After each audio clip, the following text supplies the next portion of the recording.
Conor, after the first fight with Nate, you handled yourself like a professional. You received a lot of praise for showing up at the press conference and handling yourself the way that you did. But talk about the few days after that, when things started to sink in, you were away from the media. What was the emotion like for the first couple of days after that loss? It's something that it's part of the game. You just got to take it. It ain't nice. The highs are very, very high and the lows are low. But you suck it up, break it down into what went wrong, and correct the mistakes. This is the game we are in. It's a crazy business. Nobody makes it out of this game unscathed. All you got to do is look through the history books. So, I looked back at the contest and I enjoyed the contest. And that's it. I made my plans for revenge, and that's it.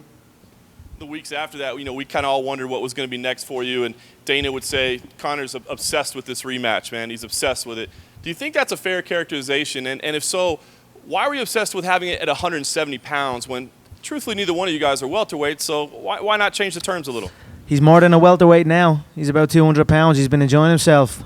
But I couldn't make it at any other weight except the weight that I was defeated at. It would have raised questions. I feel it would have defeated the purpose of what this is about.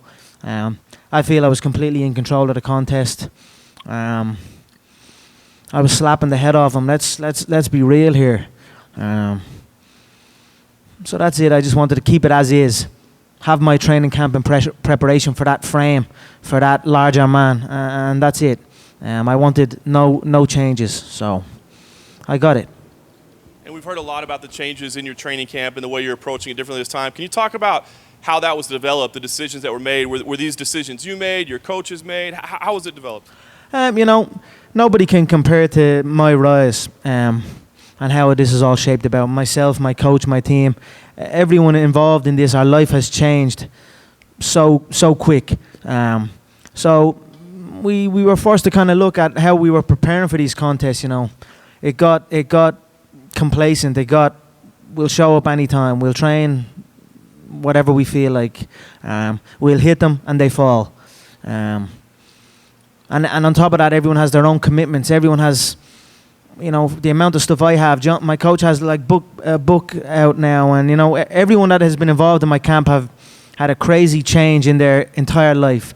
So this one, it forced us to look at how we were preparing. It forced us to come back together, and do what we've been doing from the beginning. Focus, solid work. This time we incorporated structure into the game. I feel structure is the true key to success. You can get a reasonable amount of success by just winging it and just going as you feel. But I feel to reach the true heights to reach the billions, the amount of stuff that comes along with this life, you've got to have a structured life. You've got to live a life of structure, and you can't stray from that. And that's what we've done. We've set training times, we've set schedules, and we've stuck to it. And I've responded really well. Another thing that we used to never do was rest. Was never really, we just train until it was fight time. This time we had our set days and we had our rest days. So I knew what days my rest were, and the days prior to that I would work hard in anticipation for this rest day. And when that rest day came, I would take my rest, and I would not have this anxiety feeling where I must train again, because that's what happens to a lot of people. They train out of anxiety, and it's like I'd be sitting there at 11 o'clock at night and be like, and I've just done 100 rounds this week, and it's Sunday, and I'm supposed to take a day off, and I'm like twitching and saying, fuck it, I'm going to go do another session, and then I'll go work. So everything was structured. I take my rest. I work when I work. The session starts and ends. That's another thing that we drifted off. The session never really started or ended. Sometimes I'd be in the gym for like 8 to 10 hours a day, just rolling through, not really anything specific. And for the fight game, that's not the correct approach. It's a 5-minute round with a 1-minute rest. You need to be prepared for that. That's what the contest is. You need to be able to go from 0 to 100, rest and go again, rather than a continuous training cycle where you're in the gym half training for many hours a day.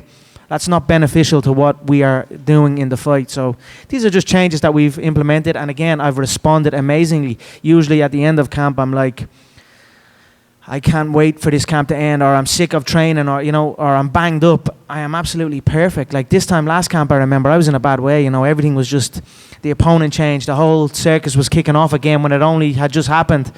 I was overtrained, and well, now here I am, fresh, full of energy, full of vitality, underweight. I know he's close to 200 pounds. So he has a weight cut. That's what happens. You eat, you get comfortable. All of a sudden, that weigh-in day creeps up, and you've got to weigh in. So it couldn't have went smoother for me, and I'm very happy with it. I brought out a full team of people to help me from home and from abroad and from everywhere, and everyone has been on the same path. It's been a phenomenal camp, and I look forward to showcasing what I have been doing in the gym. Conor, I don't know if this thing is on, but Conor, can you explain this makeshift gym that was built for you here in Vegas, and why you wanted to hold yourself up here? Yeah, well, one of the battles I've had with the UFC, the ongoing battle, is the media obligations. Obviously, I was pulled from 200 over it, but they came back with a load of new ones, and I was like, look, okay, I'll do a certain amount of stuff, but I want a gym. Hooked me up a gym, and then we went back and forth, and that didn't happen. And then the UFC gym people, which is like a separate to the UFC, they are the UFC gym brand. They said they would build a gym for me. They built this gym up. I sourced the location for it. I got the location, but they built it like within a day. So that was perfect for me. We walked in here, full octagon canvas, Dolomar mats, heavy bags. All the equipment I needed, they assisted with that. So that this could be the start of a relationship with the UFC gym. Maybe I will take the European rights and bring the UFC gyms all across Europe, and we'll see. We're in current talks with that, but I am grateful for their help in this one. You mentioned Nate being around 200 pounds. How much are you weighing right now? I'm underweight. I'm on weight. I wake up on weight. And speaking of weight, Dana White said today to UFC.com that you'll definitely be going to 145 next to defend the belt against Jose Aldo. Is that accurate? Is that what the plan is? Yeah, I read that. We'll see. We'll see. There's a lot to still happen yet. So I'm gonna go in here, face this man, do what I know I can do, put him away, and then we'll talk. But we'll see. And just last thing, aside from opponent, New York has always been on your radar as a place where you wanted to fight. Obviously, that fight is coming up in November. It's pretty close to right now. Is that still on your radar? Is that still what you want? Again, we'll see. There's a lot going on in the background. There's a lot happening. There's a lot of options available. So I'm just trying to stay focused on the task at hand. I certainly want to fight closer to home. I've fought so many times. I'm very, very active, as you know. I fought out here in Las Vegas, and it's a long trip from Ireland. So New York is certainly closer. There's a lot of Irish in New York. I would like to fight there. I think I've earned a chance to fight in my hometown also. So these are things that I want to do. But right now we are in Las Vegas, Sin City, the desert, and we've got business to handle. So that's what I'm doing here. Conor, much has been made of the fact that Nate Diaz has been able to have a full camp to prepare for you this time, but you've also had a full camp to prepare for him this time, which is not something you had last time. Do you feel like that's made a positive difference on you that you've noticed?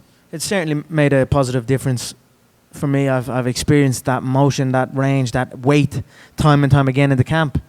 How can it not make a positive feeling for me? I'm interested to see what the boy has done with a full camp. He was talking all this, I didn't have a full camp, and that's the reason I got my ass whooped for most of the fight until you couldn't whoop my ass no more. So let's see what he has. Let's see what his full camp has done. I believe I am the better fighter by a long stretch. I am more skilled. I am faster. I am smarter. He is tough, durable, and big. That's it. So let's see what his full camp can do. He spoke a big game about it. He has had a long camp. Let's see. By your own standards, there's been probably less trash talking the build up to this fight from you than others. Does it seem unfamiliar to you, or has it actually helped your focus? I don't. Again, this trash talk thing, I don't know. I simply feel I'm speaking the truth every time. It's been the same, it feels to me. It's been no different. I don't feel there's been any less or any more. It's just been the same. So I'm still saying I'm going to go out there and slap that big heavy bag with eyeballs around the ring, and that's it. It's the same thing. And lastly, you seem a little non-committal as far as what might be waiting for you at 145 if you ever return to that. But has the thought occurred to you that contractually, you're obviously still headlining pay-per-views and non-title fights at higher weight classes, that you could benefit contractually from continuing to headline these pay-per-views, actually not hold the title and play out the contract and not be beholden to a champions clause? Sorry, say that one more time, please. Okay. Has it occurred to you that because you're still able to headline pay-per-views at higher weight classes, that if you don't return to 145, let's say you're stripped of the title, that you could actually benefit contractually because you could play out your contract, headline pay-per-views, and then not be beholden to a champions clause? Man, I don't know. That's. I'm just taking it one fight at a time. The contract's sweet as pie, but it's most certainly a new time. There's new owners. $4 billion this baby was sold for. I believe I'm a strong reason why that price tag was $4 billion. So this contract is great, but I feel the next one will be even better. Conor, you were talking about overtraining last time, and you mentioned the other day on Instagram that you already did like more than 410 rounds. How do you pace yourself on those rounds to not really overtrain this time? Again, like I said, it was like 3 days on, 1 day off, 3 weeks active, or 3 weeks on, 1 week active rest. So I had 3 days intense work, and then I had that day 4 was an active rest day where I'd chill and I'd stretch and I'd focus on my balance and just keep my body correct, and then back in for another 3 day burst. So that really helped me. I could see the rest ahead of me, so I would push for those 3 days. I would push hard, and then I had my day rest. And with the amount of stuff that comes on, I had that day. I would almost push stuff to that day. Okay, I'm going to handle this on this day. If there was business issues or whatever, it would be on my active rest day. So it couldn't have been perfect. 3 solid hard days, 1 day rest, and carry on. Again, I was monitoring my heart rate. If my heart rate was up in the mornings, maybe the rest day would come earlier or later, depending. If I woke up on that active rest day and my heart rate was low, I would go again and take the rest day the following day. So it has been very methodical in our approach. And like I said, I've responded amazingly to it. I am full of energy. I am fresh. I am underweight, so I'm happy. You also mentioned that you spend a lot of money to bring your camp here and to actually have all these things for you to train properly. Can you talk a little bit about that? Yeah, it's not a cheap expense to take a whole group of people from where they are to a location for 8 weeks. I have 2 houses out here, one for the coaching staff and one for the sparring partners. The gym was located, the transport, the flights. I sort tickets for everyone, and it's been an investment, but it's been correct. It's what it has to be. It's a true fight camp. This is what it's about. I can afford to do this, so I have done it. Just last question. For that Mendes fight, it was similar. The Mendes fight a while back when I came out here, it's an expense to come from where you live, to take people from where they live to another place. It costs, food, travel, lodge. It costs. So. And last question. I was just curious if you were watching the Olympics and watching like your team, if you could talk about it. The Olympics? Yeah, we've had. There's been a couple of issues in the boxing. One of the competitors was caught on performance-enhancing drugs, and actually the guy that lost out to that guy is here with me. He's the number 2. Well, really, he's the number 1. He's clean. He's here. He's a southpaw, Conor Wallace, tall, strong, sharp kid. He's been helping me prepare for this. That was an incident I think maybe might have hampered the spirit of the Irish team, but we've been doing well. We've got a couple of wins, and the competition is young. We have Michael Connell now competing on Sunday. So I'm holding out hope that our Olympic boxers will bring home medals. And then we've got those 2 rower kids the 2 rower guys from Cork, and they've been hilarious. They won a silver medal the other day. So it's great to watch the Irish people out in Rio. I've been there myself in Rio many times, and what I was thinking as well when them fights were taking place, and Paddy Barnes, who was competing, he was defeated. He's a 2-time Olympian, 2-time medalist. and he was defeated in the opening round, and he was talking about his weight, and he felt fatigued in there, and I was thinking in my head, they went out too late. Brazil is an intense climate. Why do you think I'm out here 8 weeks prior? This is desert air out here. It's completely different. You go from beautiful Ireland into these type of environments. It affects your preparation. It affects your breathing, your performance.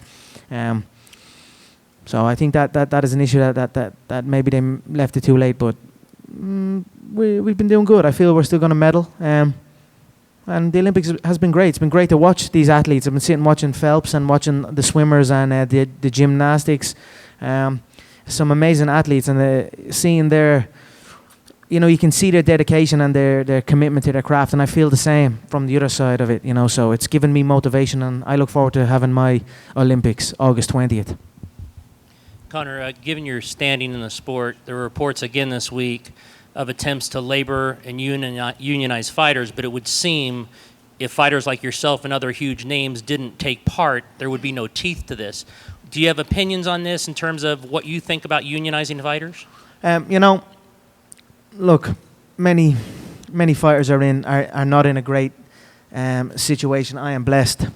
I am blessed with the situation I am in. I have worked very hard for this. I have come in and I've put in the work to be in the situation I am in. But it's not nice to see my peers, some of my peers, not all of them, some of them do deserve to be in that because they are not at that level. But I feel it is important to bunch together and support each other. It's a dangerous, crazy business we are in. We get in and risk everything.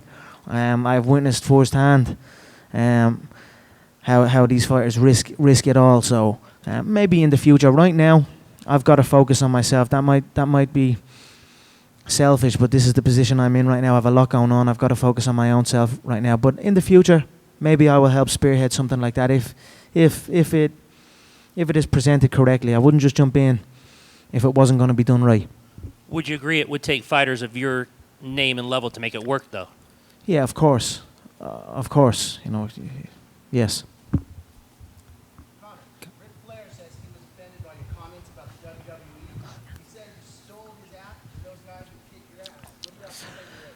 Ric Flair is a legend. But as far as talking about gimmicks, this is the real thing over here. I think these WWE guys think they are not right in the head, some of them. I mean, the new age are dweebs. Let's be honest here, they're absolute dweebs. But the old school guys are legends. Ric Flair was a legend. The McMahons, of course, Dons. But I just said it as it is. The dweebs. I mean, what's the main guy, John Cena? He's wanting around. He's 40. Yeah, he's 40 years of age. And he's wanting around in a luminous orange T-shirt and a headband, talking about nobody can see him. We can see him right there. He's a big fat 40-year-old failed Mr. Olympian motherfucker. Do you know what I mean? That dweebs, those guys. But I don't know what to say to Ric Flair. This ain't no gimmick. This is the real shit. I've got to get in and fight a man for real, with no script, with no nothing. So he was talking about challenging, bringing some other wrestler guys over to challenge me. I was saying, come bring it then. This is the real shit over here. If you want to come over, we can fight, no problem. And then a few of them are talking about the street and all. If they want to do that, come at me and see what happens. But like I said, no disrespect to the Dons of the game, the McMahons. I mean, Vinnie Mac's a fucking legend. I mean, they wrote Vinnie off a few years ago when he dropped from the billions, and then he rose back up, and now he's back in the billionaire club. And what he's been able to do with that bunch of dweebs he has over there at the moment has been phenomenal, and I respect him for that. And then, of course, the OGs of the game, the Rock, Stone Cold, they're all cool motherfuckers, but even Ric Flair's a cool motherfucker, but like I'm saying, I'm just speaking the truth. That new age of those guys are absolute dweebs, and they just seem messed up in the head. I don't know what it is when I listen to them talk, when I listen to them carry themselves. They just don't seem right in the head. So that might have been a bit ruthless of me to say, but again, it ain't trash talk, it's true talk. Conor, you, as you said, you've repeatedly emphasized that you think this is the truth, and that you are one of the biggest stars in the boxing in the MMA game. In the game, period. In the game. The fight game, the every damn game. I've got them all wrapped up on my little finger. You know what I mean? The boxing game, the MMA game. Now I've got those wrestling dweebs in here as well. You know what I mean? I've got the whole shit locked up. Do you need to beat Nate Diaz in your mind to validate the things that you've said? Yeah, 100%. You got to win. You got to go out there and win. But most importantly, I'll go out there and represent my training, represent my team, represent the hard work I've put in, and go out and shine in there August 20th. I've done it many times. I shine under those lights, and I will do it once again August 20th. And since you talked about the future, there's another Vegas resident that you've spoken of potentially fighting in the future. Are there any thoughts to a future potential boxing match with Floyd Mayweather? Yeah, of course. Right now I have Floyd running around the Showtime offices gathering my money. That's what he's doing. He's running around the Showtime offices begging for those executives to come up with 100 million cash for me to fight me. So as soon as he gets my money, we can fight. Conor, I guess following up on that, can you talk a little bit about Mayweather and the have you talked to him since this fight was put together, and what are the challenges of being a crossover athlete, boxing, fighting? Look, if you want to fight me, we can fight. If you need a specific rule set to protect you from a true fight, that's no problem. Just make sure that money is there, and as long as that money is there, then we can fight under your safety net of rules. But me, I don't need rules. I am the fucking rule, so... I've got the boxing community saying I can't box, and then I say, okay, let's fight. Oh, well, you can't kick or elbow or grapple. As long as you can't do that, then we'd box your ass up. Okay, then. And then I've got the grappling community saying I can't grapple, so I'll say, okay, let's fight. And then the grappling community will be like, well, you can't box or kick. As long as you can't do that, then we'll grapple your ass up. All these people saying I can't do this and I can't do that. And I say, well, let's fight then. And then all of a sudden, rules. You need to bring in rules to protect them. I don't need no rules to protect me. I can fight any way. So that's my thoughts on all that. Like I said, if he comes forward with the bread, with the cash, we can have a knock, no problem. Does it seem like he's avoiding a real fight? You know, I don't really hold it against him. I mean, I wouldn't want to come into my world, no way. I mean, how is he going to come into my world? He's a novice where I come from. He's a phenomenal boxer, a phenomenal athlete, an intelligent businessman, but he's a novice in true fighting, and that's just simple fact. So I don't blame him for trying to make this set rules under the boxing rules. I mean, and like I said, I have no problem going over there. I would not show up unconfident. I would show up there to kill that man and take that win down 100%. Why dominate one world when you can dominate two? So we'll see how that plays out, though. McGregor, but all I know is everyone's looking for rules, everyone's looking for weight, everyone's looking for cherry-picking opponents. I'm up here facing a man that has a win over me and holds 30 pounds in weight on me. Look around the fight game. No one else is doing this. Nobody fucking else. So that's me. That's who I am. Conor, what about the photos? Do you need that to set your mind? Sorry? What about the photos in the walls, Do you need that to set your mind? No, I feel it makes the gym look good. Those left-hand babies cracking the chin. It's a nice image. There's the world-famous one against Aldo. I mean, it's my gym. I decorated with images. I wanted to inspire the teammates as well, to look at these images. And this is it. This is the McGregor gym here, so we plaster it with left hands and gold belts and green, white and orange flags.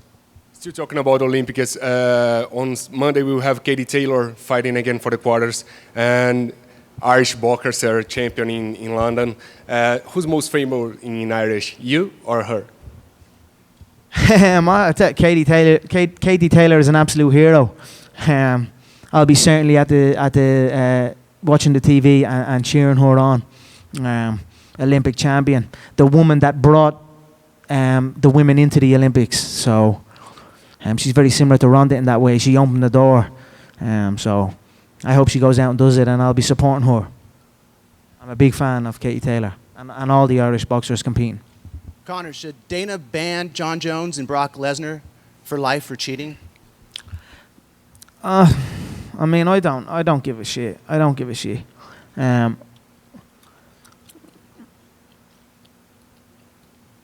Fuck them both, to be honest. I don't really give it. I don't know the stories. I don't know the ins and outs, so I've got my own shit to worry about. I mean, I was taken from 200 for the co-main and the main, and then both of them popped for some shit, so do what you want. I don't give a fuck.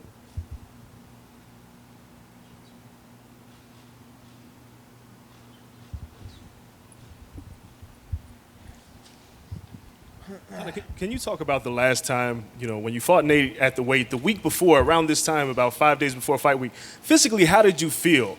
Carrying the new weight and going in with a new opponent, did you feel a little bit different heading in that fight? I had a few issues going in, but I kept that to myself. I have reasons why I felt I performed that way. Thankfully, I have an opportunity to answer that to myself, to my team, and to the viewers at home. So, tune in August 20th. You'll see the real me. Was it an issue about pacing as well? Because you talk about emptying your gas tank in the first round and knowing what you know from the first fight. How does that change strategy in the second fight in terms of conditioning and pacing? I think, I'm still going to go after the boy. I'm still going to put him against that fence, and I'm still going to bust that soft skin up. He might have a rock chin, but he's got soft skin. So I'm going to open that face up real nice. But the difference will be I'll still be there in the later rounds. I'll be still at that tempo. So, he was like, you ever see that episode of The Simpsons where Homer starts boxing? And he's competing and he's just in the ring and he's getting the head slapped off him, boom, boom, boom, and then just the guy just can't punch him no more. And then Homer tips him and the guy falls over. That was similar. That's the way Nate was in that fight. He was like Homer Simpson, just took the shots until I couldn't hit him no more. He's going to be no different this fight. He's going to just take the shots and hope that I can't hit him no more. Only I'm going to be still there poking him into the face. So I look forward to it. Are you still predicting a second round knockout?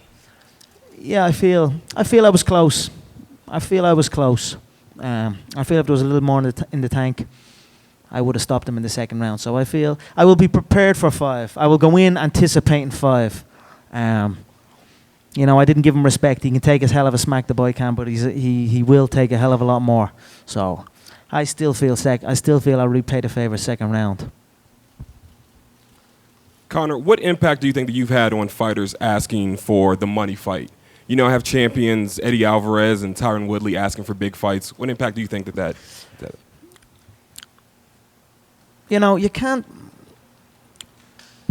fight in Fight Pass, and you can't fight in these shows that generate zip, that generate zero, and then start demanding these things. You know what I mean? I came in and I brought it all. I broke every record and then began demanding everything, and still. So I just feel they're bums. 95% of the game is bums. I'll leave them to it. I don't even pay attention to it. Right now, here I am, a couple days out from a big one. I'll think about who's next and what's next and all those other guys talking shit after the fight.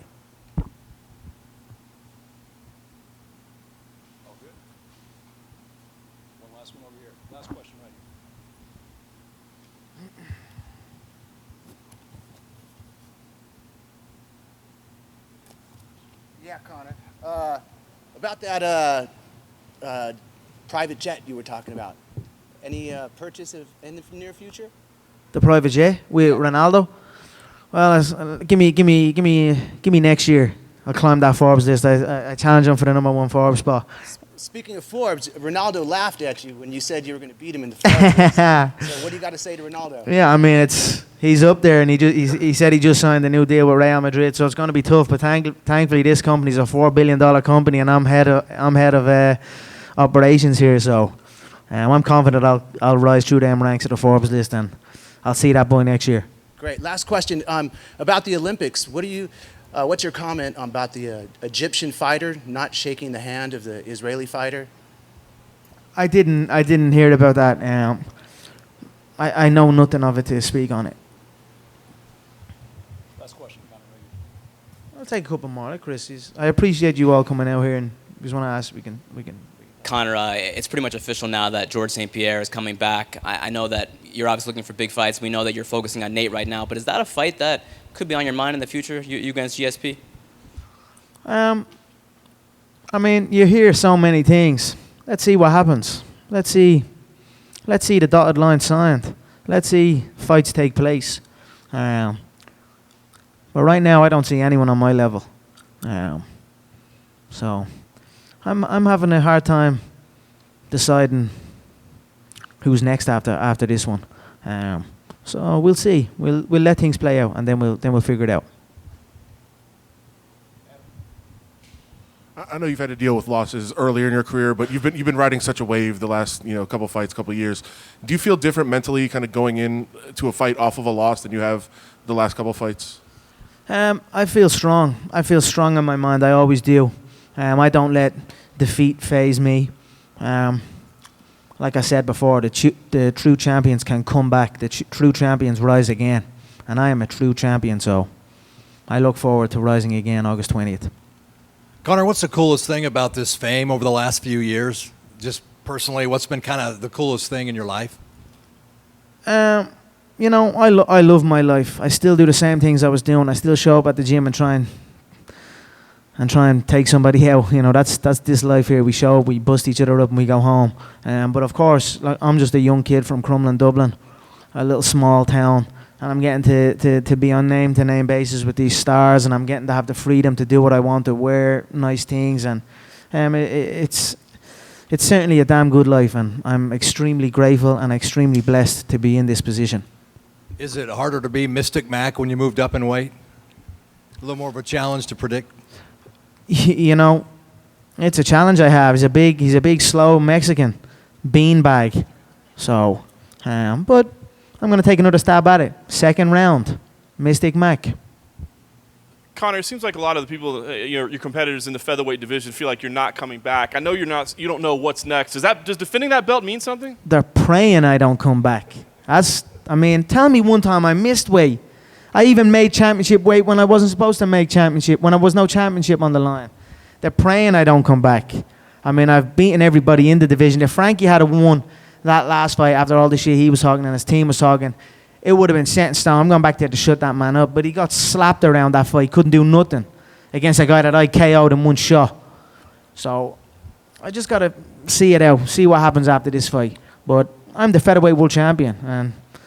And, the guy I KO'd in 13 seconds is holding the interim. What does that tell you? I'm leaps and bounds ahead of that featherweight division. So do you envision defending that title at some point in the future? I'm the world champion. Of course I will defend it at some point in the future. But we'll see what happens after this fight. Prior to the first fight with Nate Diaz, your goal was to be a two-division champion. Is that still a goal of yours? You're damn right it is. I feel, I'm grateful that it happened the way it happened. But if Dos Anjos hadn't pussied out that last fight, the shots I hit Nate with in the first 8-9 minutes of that contest would have KO'd Dos Anjos, and that is it. I'd be sitting up here with a belt here and a belt there. But some things happen for a reason, and this one happened for a reason. It forced me to reevaluate before things got too sloppy. So I'm happy it happened. But most certainly, I still envision 2 and possibly 3 belts on my shoulder. Does it matter which division is next for you? We just saw the belt change hands in both divisions, 155 and 170. Does it matter which one you go after first? We've got to talk. We've got to sit down and talk and see what's next. But like I said, I've got to go in here against a man that has a win over me, has weight, has endurance, is tough as nails, and I've got to put him away. So I am laser focused on that, and that is all I'm thinking of right now.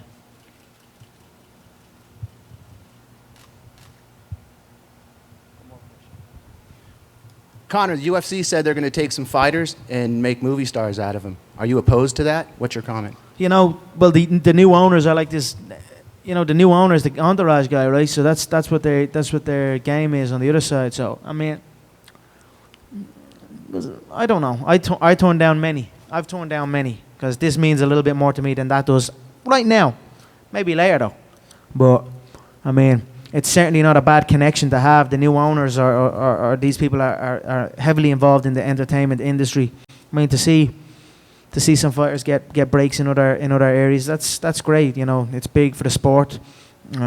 It'll continue to grow the brand of the UFC and the fighters, and I think it's good overall. So we'll see. But right now, it's the fight business. It's not show business for me.